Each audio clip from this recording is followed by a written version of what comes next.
My daughter shouted, "We are not your servants."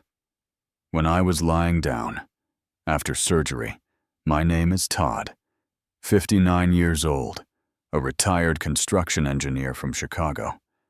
I never expected that lying in my bed, recovering from hip replacement surgery, I would hear those devastating words from my daughter's mouth. "We are not your servants." The shock, the disbelief, the deep hurt that pierced my heart after everything I had done for my children over the decades. Before I tell you about the decision that completely changed my life, please share if you've ever been treated unfairly by loved ones, and hit subscribe to receive more real stories about family life. I spent 35 years as a construction engineer, working tirelessly to provide for my family. Early mornings and late nights became my routine as I supervised major building projects across Chicago and the Midwest. The physical demands were intense, but I never complained, because everything I did was for Laura, my then wife, and our 2 children, Melissa and Justin. Family always came first for me. While other colleagues pursued promotions that required relocation, I stayed put to maintain stability for my kids. I declined a management position in Seattle when Melissa was in high school drama productions. I turned down a lucrative opportunity in Dallas when Justin was starting his baseball league. These weren't sacrifices to me. Then they were simply what a father does. I was there for every milestone, teaching Melissa to ride her bike in the park near our suburban home, coaching Justin's Little League team, attending every school play and graduation. I worked overtime to afford the best opportunities for them. Private swimming lessons, summer camps, college prep courses. My weekends weren't my own. They belonged to my children's activities and needs. Financial support was always my responsibility. I paid full tuition for both kids at prestigious universities. Melissa studied communications at Northwestern, $53,000 per year, while Justin attended University of Illinois for business, $35,000 annually. Beyond tuition, I covered their apartments, meal plans, textbooks, and gave them generous monthly allowances. When they graduated, I helped with the down payment on their first cars, a Honda Civic for Melissa and a Toyota Camry for Justin. Later, I contributed $20,000 toward Melissa's first home down payment and $15,000 toward Justin's. Our family life changed dramatically 7 years ago when Laura and I divorced. After 27 years of marriage, I discovered she was having an affair with a colleague at the law firm where she worked as a paralegal. The betrayal blindsided me completely. I thought we had a solid partnership despite the usual ups and downs of marriage. The divorce process was painful but civil for the sake of our children who were adults by then. Melissa was 25 and Justin 22. Post-divorce life was an adjustment, living alone in a 3-bedroom house that once bustled with family activity. The silence was deafening at first. I threw myself into work, taking on additional projects to fill the void and continue supporting my kids financially. Though they were adults with jobs, I still helped with unexpected expenses from car repairs to medical bills. When Justin lost his job during company downsizing, I covered his rent for 6 months until he found new employment. My health began deteriorating about 4 years ago. Decades of climbing ladders, inspecting sites, and standing on concrete floors took their toll on my body, particularly my right hip. The pain started as a dull ache, but progressively worsened until every step became excruciating. Multiple doctor visits led to diagnoses of severe osteoarthritis and deterioration of the hip joint. Physical therapy and anti-inflammatory medications provided temporary relief, but my mobility continued declining. Despite the pain, I continued working until 2 years ago, when I finally accepted early retirement. My financial situation was comfortable. I had saved diligently, invested wisely in my company's 401k, and received a pension. I had always planned for a peaceful retirement traveling across America in an RV visiting national parks, perhaps taking up woodworking. The hip pain forced me to modify these dreams, but I remained optimistic about enjoying my golden years. My relationship with my children shifted subtly after the divorce. While we remained close on the surface, I noticed changes. Our weekly Sunday dinners became monthly, then occasional. Phone calls grew shorter. They seemed less interested in my life and more focused on what I could provide. Still, I dismissed these observations, attributing them to their busy lives, building careers and relationships. Everything changed when my orthopedic surgeon, Dr. Patterson, informed me I needed total hip replacement surgery. The deterioration had reached a point where no conservative treatment would suffice. The prospect terrified me. Major surgery at my age carried risks, and the recovery would be challenging, especially for someone living alone. That's when I made the fateful decision to ask my children for help, a choice that would ultimately reveal the truth about our relationship. Looking back, I should have recognized the warning signs before my surgery. They were there, flashing like caution lights. But my parental instinct to see the best in my children blinded me to the reality of the situation. When Dr. Patterson confirmed I needed hip replacement surgery, my first concern was about the recovery period. The procedure would require 6 to 8 weeks of limited mobility, with assistance needed for basic activities like showering, preparing meals, and even getting in and out of bed initially. Living alone complicated matters significantly. You'll need consistent help for at least the first month, Dr. Patterson emphasized during our consultation. Do you have family who can assist you during recovery? That night, I called Melissa and Justin to explain my situation. I proposed what seemed like a reasonable arrangement. They would take turns staying at my house to help me through recovery, and I would compensate them generously $3,000 per month, each significantly more than they would earn at their regular jobs for the same period. Melissa worked as a marketing coordinator for a small firm, and Justin was between positions doing gig economy work while searching for something permanent in finance. Their response seemed enthusiastic, perhaps too enthusiastic in hindsight. "Of course, Dad.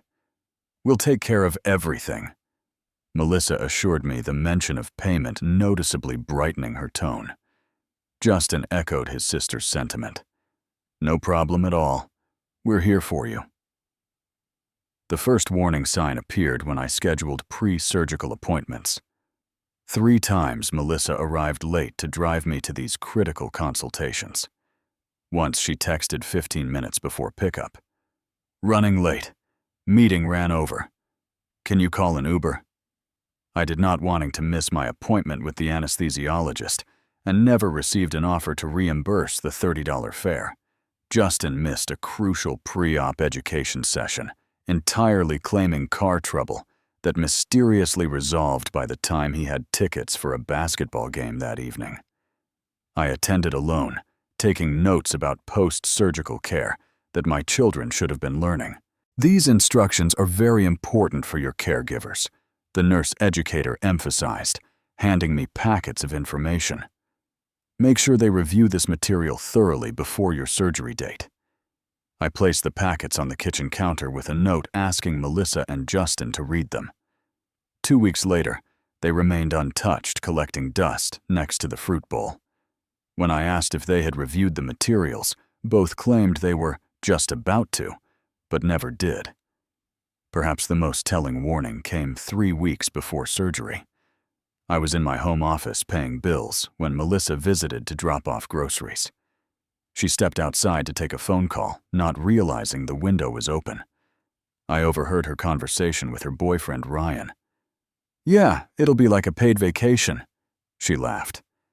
"Dad's basically offering us more than what I make at my job, just to hang around his house for a few weeks. We can still go out at night when he's asleep. He won't know the difference." The words stung, but I rationalized them away. She was just being flip with her boyfriend, I told myself. Surely she understood the seriousness of post-surgical care. Surely my children wouldn't view my medical crisis as merely an opportunity for easy money. I continued preparing my home for the recovery period. I converted the den on the first floor into a temporary bedroom to avoid navigating stairs. I installed grab bars in the bathroom, purchased a shower chair, and rented a hospital bed.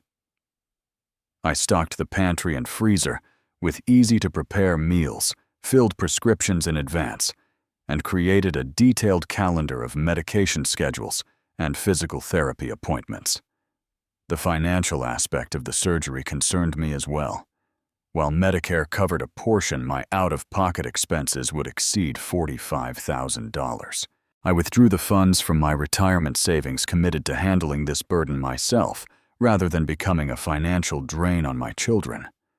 I'd always been self-sufficient, and intended to remain so, even while temporarily dependent on physical assistance. As surgery day approached, I hoped my children would recognize the gravity of the situation. I believed that once they saw me post-surgery vulnerable and in pain, their sense of responsibility and compassion would kick in. I trusted that the values I had worked so hard to instill in them, empathy, duty, respect, would guide their actions when it truly mattered. I was wrong. The morning of my surgery arrived with a mix of anxiety and hope. I had fasted since midnight, as instructed, packed a small overnight bag, and set out the comfortable clothes I would need for the trip home. My surgery was scheduled for 8 in the morning with an arrival time of 6 for preoperative procedures. Melissa was supposed to pick me up at 5:30. At 5:40, I called her. "Sorry, Dad," she mumbled, clearly just woken up. "My alarm didn't go off. I'll be there in 20 minutes. She arrived at 6:10, rushing me to the hospital, while complaining about the early hour. We barely made it in time for the pre-op preparations. Justin was supposed to meet us there, but texted that he was running late due to traffic, despite the unusually empty roads I had noticed during our drive. The surgical waiting area buzzed with activity, as nurses checked my vitals and confirmed details for the procedure. While I answered their questions and signed consent forms, I noticed Melissa scrolling through social media on her phone. When Justin finally arrived 45 minutes late, he immediately sat in the corner chair, eyes glued to his phone as well. Neither asked any questions about the procedure or showed much interest in the surgeon's brief visit to explain what would happen. "Are you folks all clear on the post-operative care plan?" Dr. Patterson asked my children. "Absolutely," Justin replied, without looking up from his screen. "We've got it covered," Melissa added vaguely. As the anesthesiologist arrived to take me to the operating room, a wave of vulnerability washed over me. I reached for Melissa's hand, seeking reassurance. She gave my fingers a quick squeeze before returning to her phone conversation with a coworker about weekend plans. The surgery itself was successful, but more taxing than I had anticipated. I awoke in the recovery room feeling as though a truck had hit me. The pain, despite medication, radiated through my hip and down my leg. Nausea from the anesthesia made it difficult to communicate with the recovery nurses checking my vital signs. When I was finally moved to a regular room, Melissa and Justin appeared briefly. Justin immediately asked how long I would need to stay in the hospital. "They want to keep me overnight for observation," I explained through the fog of pain medication. "I should be discharged tomorrow afternoon if all goes well." "That works better, actually," Melissa responded. "I have a dinner thing tonight. I didn't want to cancel." They stayed for approximately 30 minutes, during which both checked their phones repeatedly. Neither asked the nurses about care instructions or pain management. Before leaving, Melissa assured me they would be back the following day to take me home. I spent that night alone, struggling with discomfort, and the beginning awareness that perhaps my children weren't as committed to my care as I had hoped. The discharge process the next day was delayed due to hospital paperwork. When the nurse finally brought the discharge orders at 2 in the afternoon, Melissa and Justin had been in the waiting room for over an hour, making their frustration evident. "Finally," Justin muttered when the nurse mentioned I was ready to leave. "We've been waiting forever." The nurse, a kind woman named Barbara, who appeared to be in her 60s, gave him a sharp look before turning back to me with discharge instructions. "Make sure your caregivers understand these medication schedules," she emphasized. "The pain management plan is crucial for recovery and preventing complications." The trip home was uncomfortable, despite the hospital's pain medication. Every bump in the road sent shooting pain through my hip. Rather than taking the smooth route through residential streets, as I suggested, Justin took the highway, saying it was faster. When we arrived home, the challenge of getting me from the car to the house became apparent. Justin seemed unprepared for how limited my mobility would be, despite all the pre-surgical information. Those first days at home revealed the pattern that would define my recovery. I needed help with basic functions, using the bathroom, changing clothes, preparing food, taking medications. Every request seemed to irritate my children. Melissa would sigh deeply before assisting me to the bathroom. Justin would check his watch when I asked for my scheduled pain medication, sometimes delivering it over an hour late. Meals became a particular point of contention. The discharge instructions emphasized the importance of proper nutrition for healing, specifically recommending high-protein foods and limited sodium. Instead, my children brought me fast food or microwaved frozen dinners, despite the fully stocked refrigerator with prepared meal options. The doctor said I should avoid processed foods. I reminded Melissa gently when she brought a burger and fries for the 3rd consecutive day. "We're not professional chefs, Dad," she replied curtly. "Be grateful for what you get." Sleep proved elusive not just because of discomfort, but due to noise. Though I had requested quiet in the evenings to rest, my children frequently invited friends over. From my downstairs bedroom, I could hear laughter music and conversations until late hours. Twice I discovered empty wine and liquor bottles in the recycling bin the next morning, evidence of parties held while I was attempting to recover. The physical therapist who visited the house 3 days after my return was clearly concerned. My pain levels were higher than expected, and I showed signs of inadequate care, mild dehydration, missed medication doses, and lack of the prescribed gentle movement exercises. "Who's managing your medication schedule?" she asked, after noting I had missed 2 doses of antibiotics. "My children," I replied, reluctance creeping into my voice. "They're adjusting to the routine." Her expression revealed her professional assessment of the situation, though she said nothing directly critical. Instead, she created a simplified care schedule and posted it prominently on the refrigerator, highlighting the non-negotiable aspects of my recovery plan. "This needs to be followed precisely," she instructed Melissa, who had briefly appeared in the kitchen doorway. "Otherwise, we risk complications that could require rehospitalization." Melissa nodded absently, already turning back to her phone conversation. That evening, I realized with growing dismay that despite paying my children handsomely for their assistance, I was essentially alone in my recovery. The people I had raised, supported, and loved unconditionally for decades saw my vulnerable state not as a time to reciprocate care, but as an inconvenience to be minimally tolerated for financial gain. The morning that changed everything came exactly 1 week after my surgery. I awoke to intense throbbing pain radiating from my hip throughout my entire right side. The clock on my bedside table read 7:45 a.m. I had missed my 7:00 a.m. pain medication dose. The small alarm I had set up on my phone had been ringing for 45 minutes, its sound too weak to alert anyone beyond my room. I pressed the call button on the small intercom system we had installed between my temporary bedroom and the upstairs where Melissa and Justin were sleeping. No response. I pressed again, holding it longer. Still nothing. The pain intensified with each passing minute.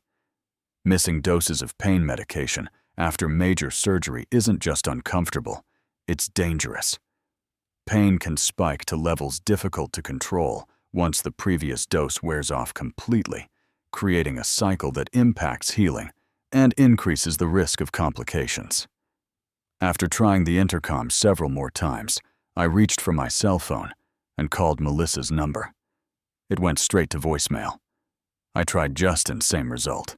The bathroom was only 15 feet from my bed, where I knew my medication was stored in the medicine cabinet. In a moment of desperation, I decided to try reaching it myself. The physical therapist had been clear, no walking without assistance for the first 2 weeks. But with no response from my caregivers and pain becoming unbearable, I felt I had no choice. I carefully swung my legs over the side of the bed and reached for the walker positioned nearby. Standing proved more difficult than anticipated.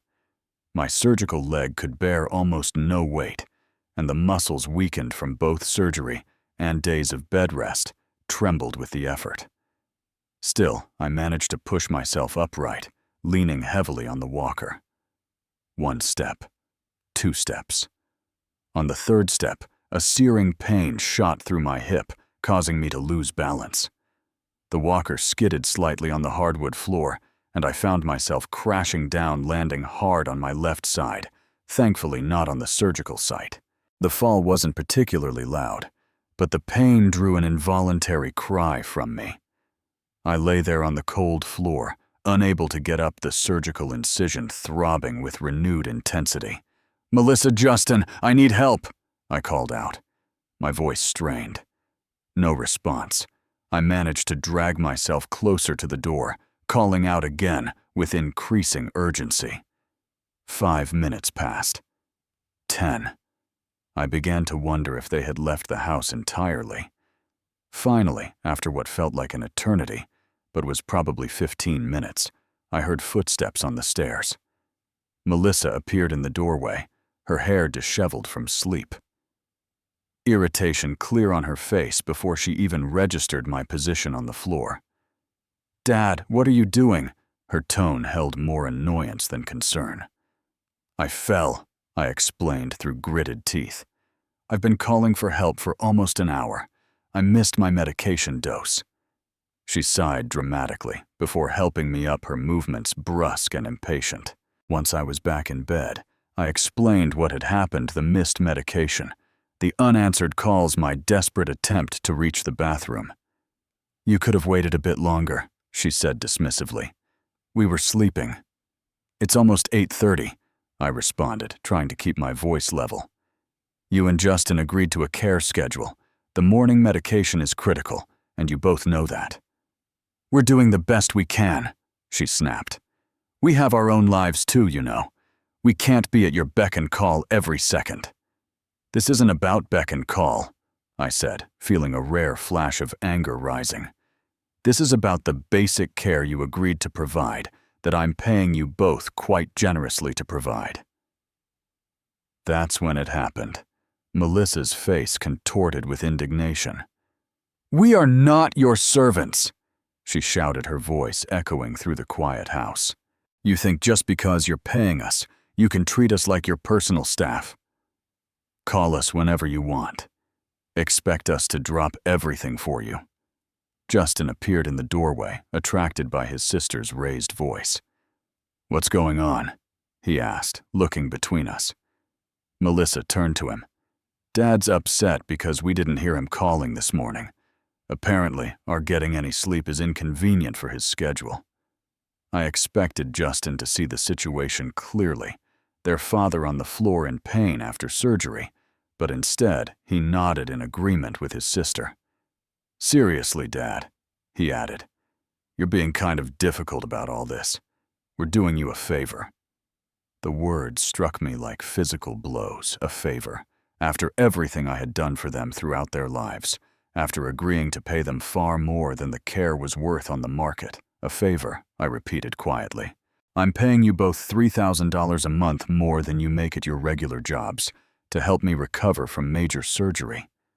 It's not just about the money, Melissa retorted. It's about your attitude. You're acting like we're supposed to be on call 24/7.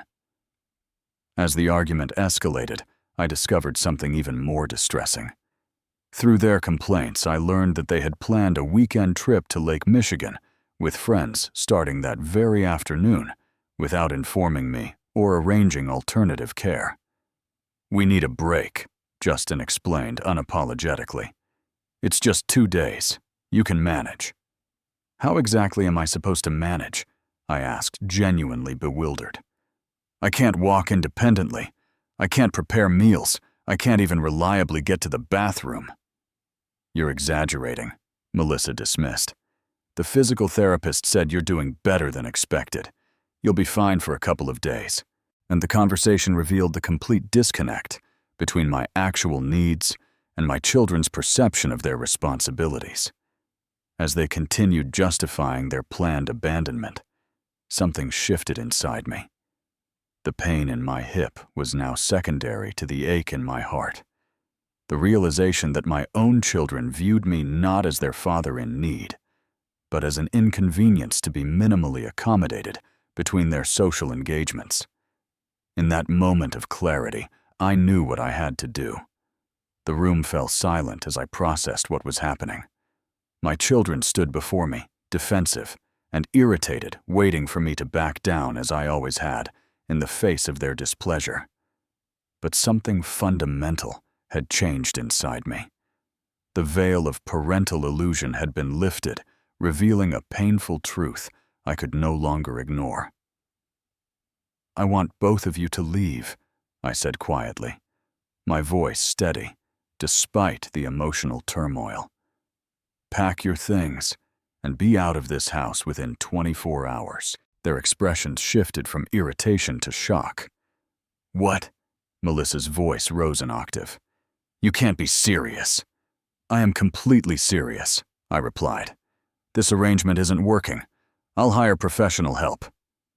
Justin stepped forward, his tone condescending, as if explaining something to a child.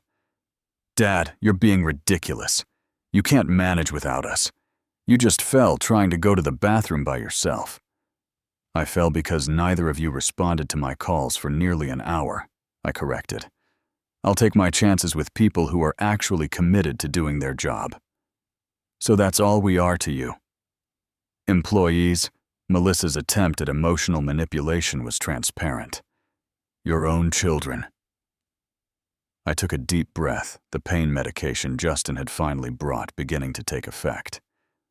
"No, you're my children whom I love deeply. That's precisely why this situation is unacceptable. The way you've treated me this past week shows a fundamental lack of respect that I can no longer tolerate." "If you throw us out, don't expect us to come back," Melissa threatened, her words meant to make me reconsider. Instead, they strengthened my resolve. "I'm not throwing you out. I'm terminating an arrangement that clearly isn't working. You're adults who have your own homes. I'm simply asking you to return to them." "What about the money you promised us?" Justin asked, revealing his primary concern. "I'll pay you for the week you've been here," I replied. "But our arrangement ends today." The argument continued for nearly an hour.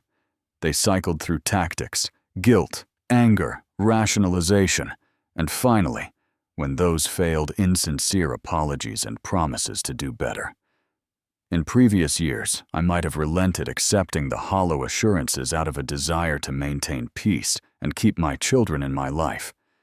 But the experience of the past week had been transformative. I had seen too clearly what our relationship had become. "My decision is final," I stated firmly. "I would appreciate it if you could help me contact a home health care agency before you leave." They left the room in anger, Justin slamming the door behind them. I heard them upstairs moving around, voices raised in discussion I couldn't quite make out. The house eventually fell silent, and I assumed they were packing as requested.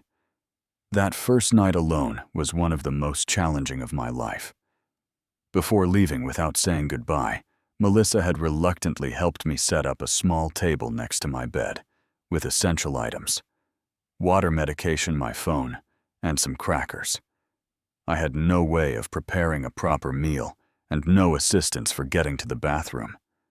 I rationed my movements carefully, using the walker only when absolutely necessary. Every twinge of pain, every moment of discomfort brought questions.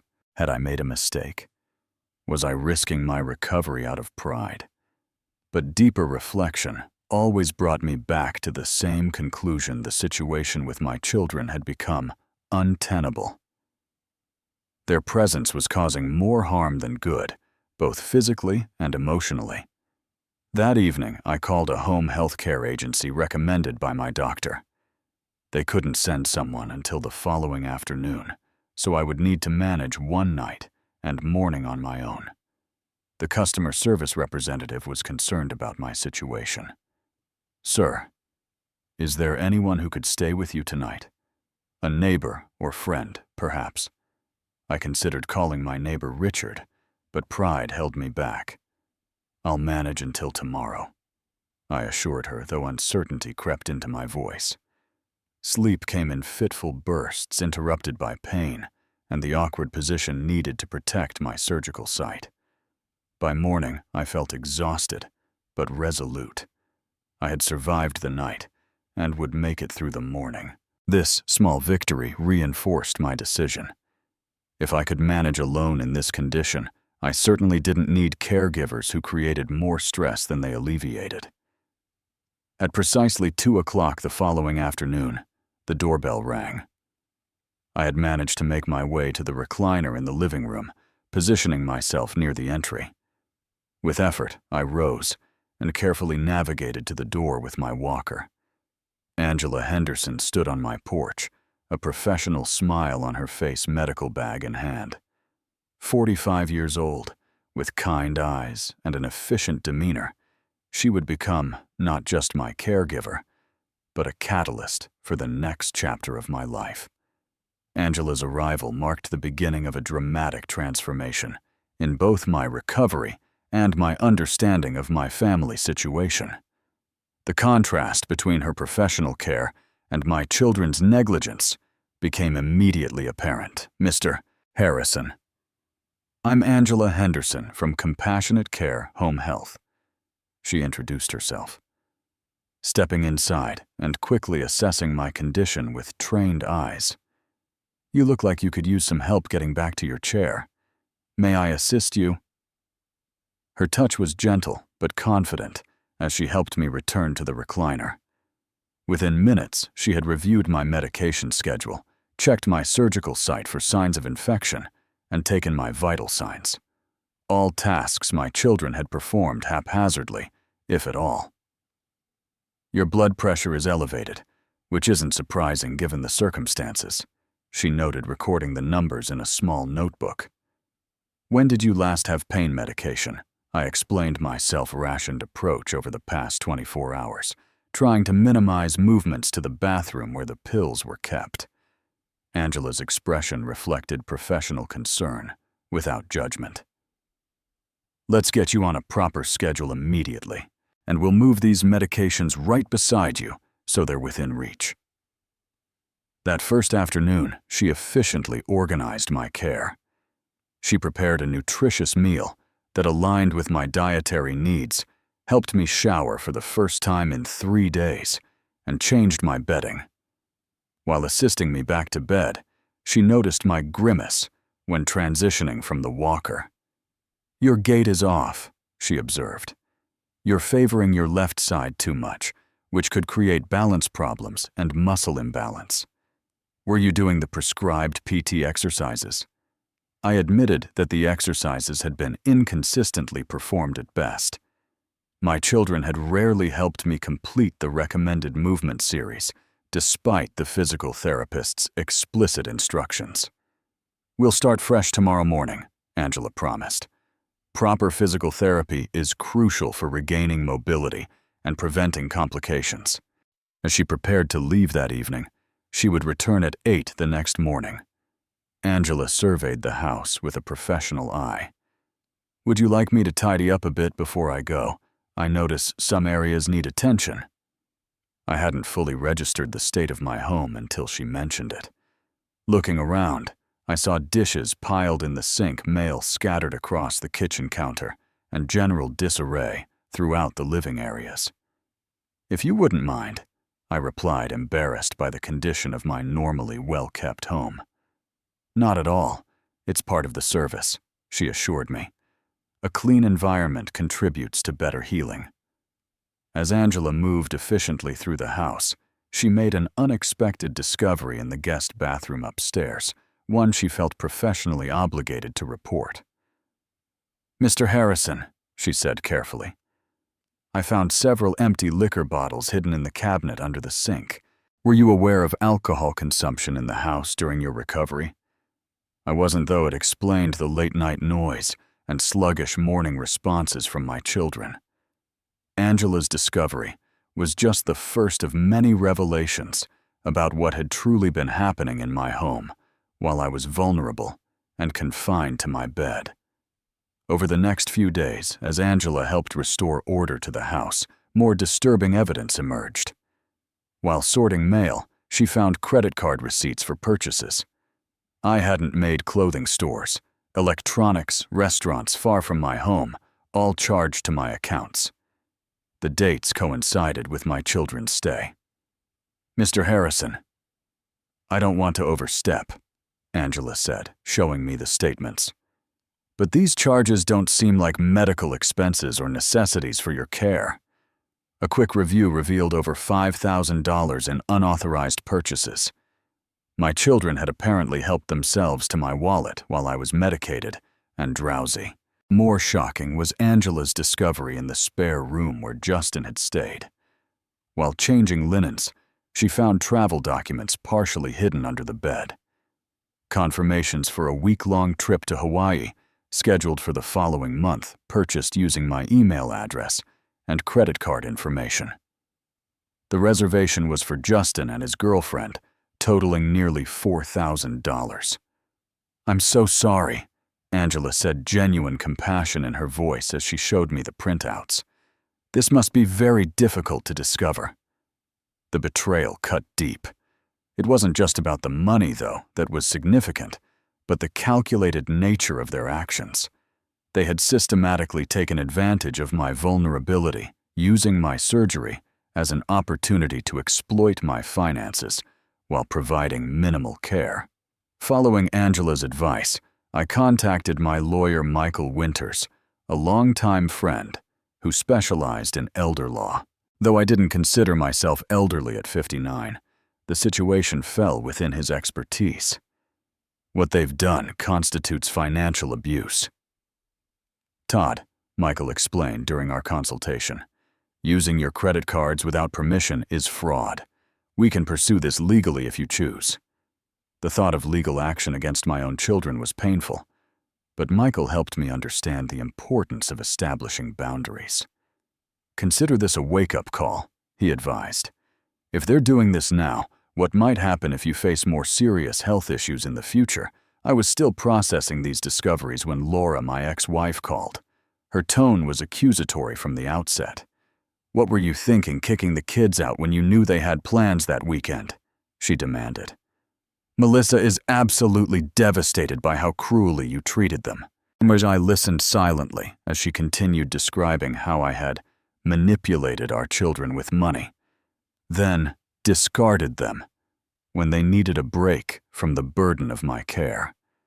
The version of events she related bore little resemblance to reality.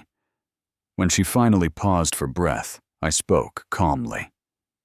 "Laura, are you aware that our children were throwing parties in my home while I was bedridden? That they missed giving me critical medications? That they used my credit cards without permission and booked a Hawaiian vacation using my accounts?" Her silence spoke volumes. "I'm sending you documentation of everything I've discovered," I continued. "You might want to review it before continuing this conversation." The evidence I emailed photographs of the hidden liquor bottles, credit card statements. The travel documents ended Laura's protests. Her next call 2 days later was markedly different in tone. "I had no idea," she admitted quietly. "They told me you were being unreasonable and demanding. I never imagined they would do something like this." With Angela's help and encouragement, I contacted a financial advisor to conduct a thorough review of my accounts. What we uncovered was disturbing. Over the past 2 years, there had been a pattern of small but consistent, unauthorized charges on my credit cards, amounts small enough that I might not notice amid legitimate expenses, but significant when totaled. Further investigation revealed that both Melissa and Justin were in significant personal debt, despite my ongoing financial support. Melissa had maxable credit cards, with high interest rates primarily for clothing and cosmetics purchases. Justin had taken payday loans to cover gambling debts from sports betting. Both lived well beyond their means, counting on my continued financial backing to maintain lifestyles they couldn't afford independently. The financial discoveries, while troubling, were secondary to the emotional revelation. My relationship with my children had evolved, or rather devolved, into one based primarily on financial dependence rather than genuine connection. The surgery had simply exposed what had been developing for years. Angela recommended I speak with a therapist to process these painful realizations. Dr. Marlene Jenkins, a psychologist specializing in family dynamics, helped me see the patterns that had led to this situation. "You've been operating from a place of parental guilt," she explained during one session. "Post-divorce, you may have tried to compensate for the family rupture by becoming more financially generous, inadvertently teaching your children to value you primarily as a source of support rather than for your relationship." These insights were difficult to accept, but impossible to ignore. As my physical recovery progressed under Angela's excellent care, I was walking with a cane within 3 weeks. Exceeding my surgeon's expectations, I began planning significant life changes. My brother Sam lived in Scottsdale, Arizona, and had been inviting me to relocate closer to him for years. I contacted a real estate agent to discuss selling my Chicago home and purchasing a smaller, more manageable property in Arizona. The change of scenery and climate would benefit not just my physical health, but provide a fresh start emotionally as well. The decision to relocate represented more than a geographical change. It symbolized my commitment to rebuilding my life on healthier foundations.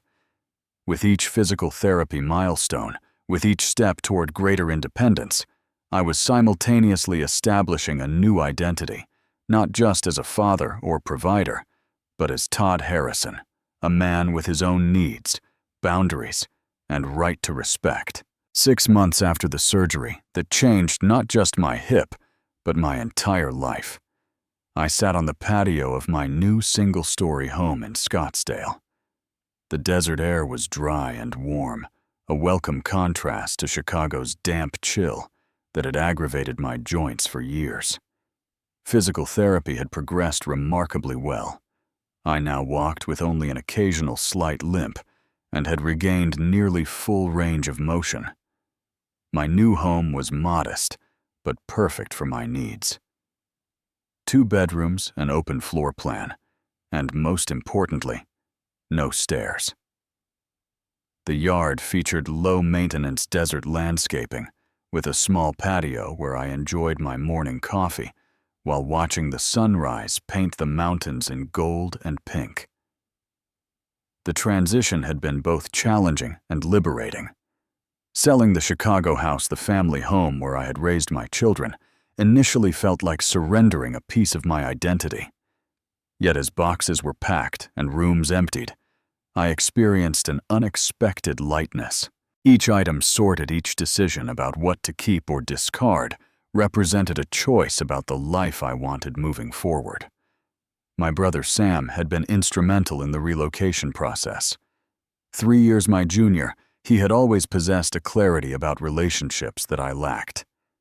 He helped me find the new house, introduced me to his circle of friends, and never once said, "I told you so," though he had warned me about my children's attitudes years earlier. "I never wanted to be right about this," he said one evening, as we grilled steaks on my new patio. "But I'm glad you're finally putting yourself first for once." My new community offered unexpected opportunities for connection. I joined a local recreation center with a pool perfect for low-impact exercise. There, I met other retirees and formed a morning swim group. I volunteered twice weekly at a community woodworking shop that built furniture for families in need, putting my engineering skills to meaningful use. It was through the community center that I met Diane, a 62-year-old retired nurse and widow whose warm laugh and practical outlook reminded me that companionship could be straightforward and mutual. Our coffee dates became a highlight of my week, developing gradually into a relationship based on genuine enjoyment of each other's company, rather than need or obligation.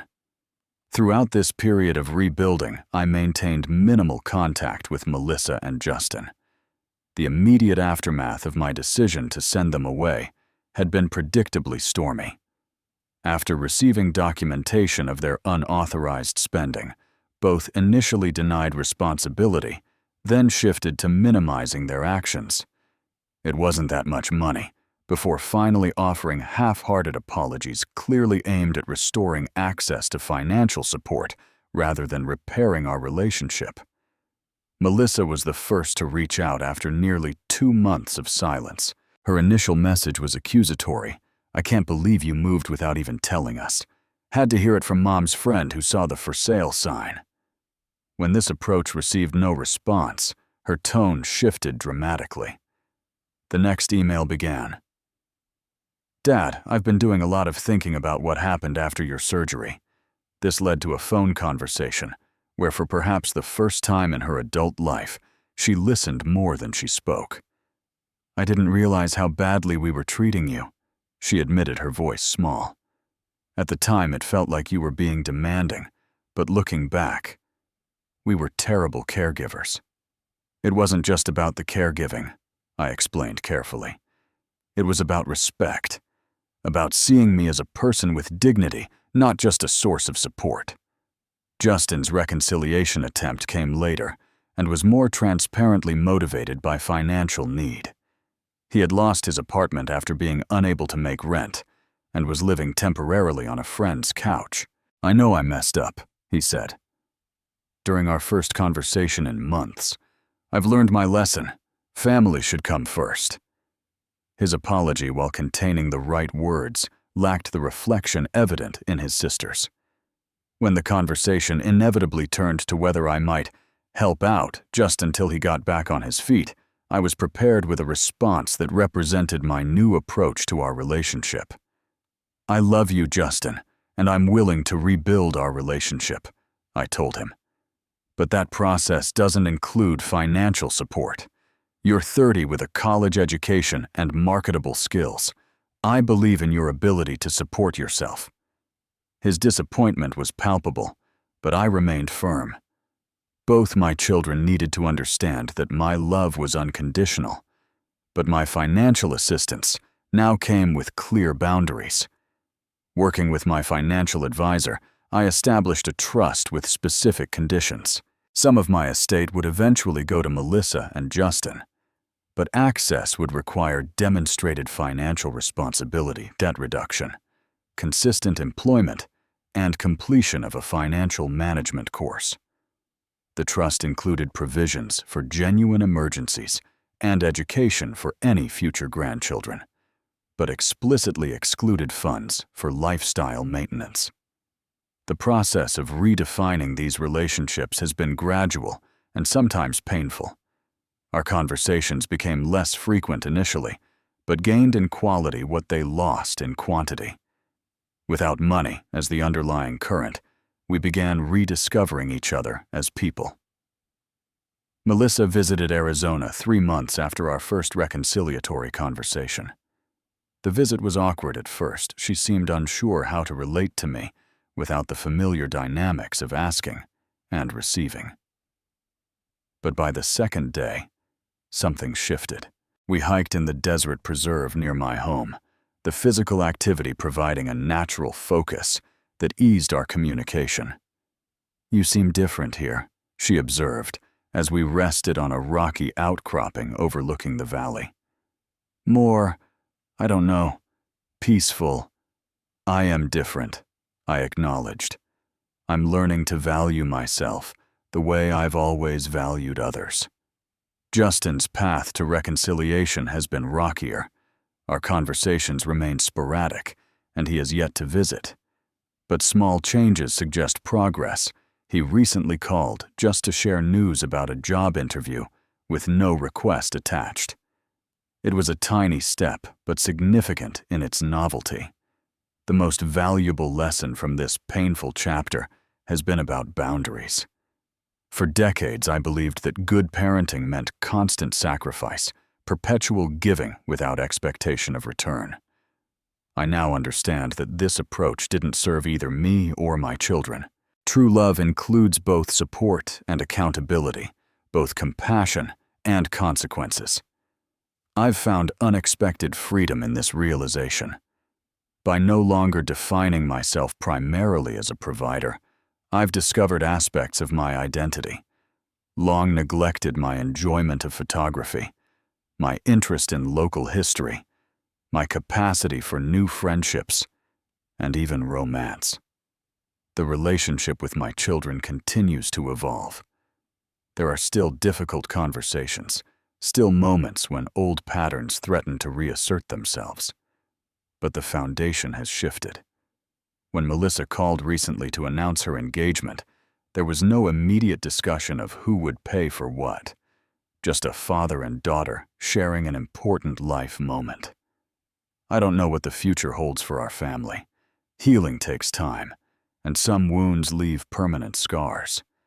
But I face that future with a clarity I lacked before. Sometimes the greatest expression of love isn't saying yes to every request, but having the courage to say no when necessary.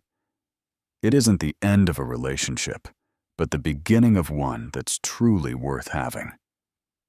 Have you ever had to establish difficult boundaries with loved ones? How did it change your relationship? Please share your experiences in the comments below. And if this story resonated with you, hit that subscribe button for more real-life stories about finding strength through life's challenges. Remember that self-respect isn't selfish. It's essential for healthy relationships. Thank you for listening, and I wish you the courage to value yourself as much as you value others.